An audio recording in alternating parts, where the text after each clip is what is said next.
What the left can learn from Trump's brutal efficiency. According to the New York Times, writer Marc Dunkelman argues that despite the harm President Trump is doing, he is revealing something progressives need to confront. Trump is making government move quickly.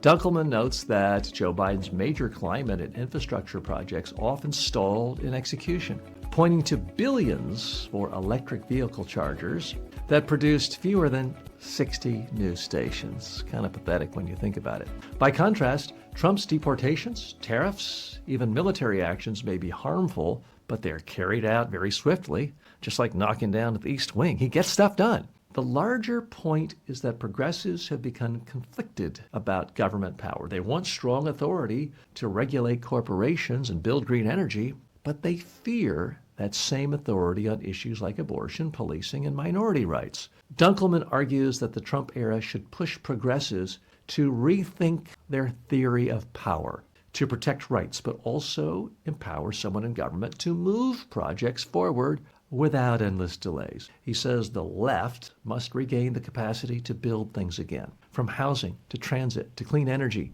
and learn to wield power as effectively for the public good as Trump wields it for his own agenda. So what's the real lesson here? Smart politicians learn from any other politician across the spectrum on how to get things done. And the Democratic Party does have some politicians. They had better study every single thing Donald Trump does, not to copy him step by step, but to see that he actually gets stuff done. You might not like what he does, but he has proven that government can take actions and accomplish stuff. The biggest problem most Democratic officials have with voters is voters fear like, okay, you talk nice, but you don't really ever deliver anything. Let's dig a little deeper here. The theme from this column in the Times also tracks or complements this narrative of abundance that Ezra Klein, the columnist and podcaster for the New York Times, has been pushing in his own book, which, by the way, is a great book, Abundance. And it's a lot of the same themes here. Is the Democrats have to use government to create more abundance for society.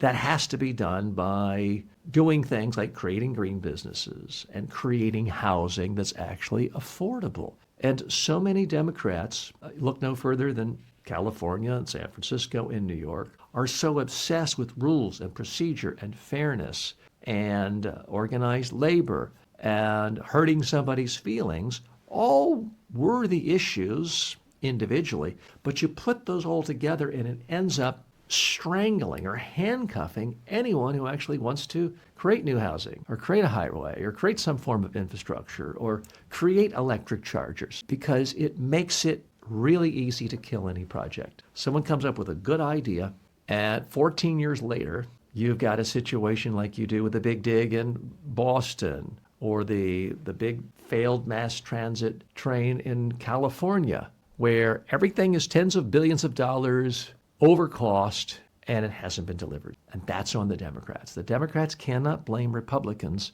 on the cost of housing in California or New York. Republicans are not running things there, by and large. So I think the author here is on to something, that you've got to learn from your enemies, not to follow them, not to do exactly the same thing, but if they have certain tactics that work and you're a politician, you got to realize you're not there as a philosopher. Your voters don't ultimately care whether you are a purist with your philosophy. They care about what you deliver. Say what you will about Donald Trump. He might not have delivered lower prices. He might not have delivered lower inflation, but he really has delivered on a number of objectives that he said he would do. He said he would crack down really hard on minorities. He'd say he'd make America great again, implying for white people born in certain places. And wow, has he done that? As far as using the power of government to crack skulls occasionally, to use the military to take over democratic cities. I mean, he's said he'd do that, and he's done it. He said he would impose tariffs. He has done it, folks. Like it or not, and I don't think there's any evidence that they've helped our economy or our relations around the world, but he gets stuff done. And it's not simply because he's willing to break any law and ignore any judge. That's a part of it, obviously, but there's more to it than that. in this column in the Times, which I would recommend you check out, argues that the left faces a Robert Moses problem. Robert Moses was a power broker in New York City that built most of the infrastructure of New York City as we know it. Major roads, parks, highways. But he was also somebody who just bulldozed over minority communities, destroyed communities, did whatever he wanted. Wasn't particularly democratic, but boy, did he get stuff done. The author's not suggesting, and I'm not suggesting the Democrats have to go that far, but at some point, you go too far on the other side. It's one thing to say, let's give all the power to a Robert Moses, strong authoritarian figure to do whatever he wants, and to heck with listening to anyone in any community that doesn't want to see their community destroyed. That's one clear extreme. But the other, and no one's really arguing that other than some version of Trump world. The other extreme version, though, is frankly what we have today, which is, hey, let's all sit around and talk about green energy and electric chargers and inexpensive homes and great jobs. But the second anytime wants to actually build something, let's make it really easy to file 10,000 lawsuits to stop the thing, because we wouldn't want one interest group to have its feelings hurt. That's the other extreme. And I don't think it's a caricature to say that's essentially where the Democratic Party has been in places like New York City and in California for the last few decades. So interesting fuel for thought as the Democratic Party really tries to figure out what its identity is. I mean, one of the beauties of being out of power is it's going to be easier to change your positioning, your values, your party platform than ever before, because